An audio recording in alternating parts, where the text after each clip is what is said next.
বেলা ডুবে ডুবে সময় আল্লাহ পাকের আরশে আজিমের মধ্যে উঠে যাবে। সুবহানাল্লাহ কইয়েন না, জোরে কোন। এইবার দেখবে টেবিলের মধ্যে দুধের পেয়ালা, আমার আল্লাহ এক গ্লাস করে জান্নাতের দুধ পান করাবে। রাত সেখানে থাকবে।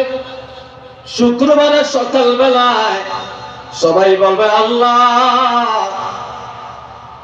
জান্নাতের শরবত পান করে তো আমাদের চাহিদা মিটে না, আল্লাহ মধু পান করে চাহিদা মিটে না, আল্লাহ দুধ পান করে জান্নাতের চাহিদা মিটে না, তোমার আরশটা ভ্রমণ করে জান্নাত আমাদের চাহিদা মিটে না।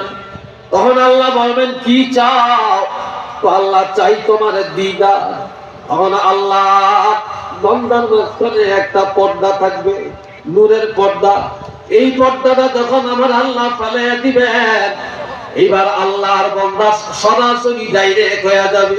আমার আল্লাহ টান দিয়া আল্লাহ পাকে সবগুলা জান্নাতি বান্দাকে আল্লাহর কুদরতি বুকের মধ্যে জড়ায়া দিবে।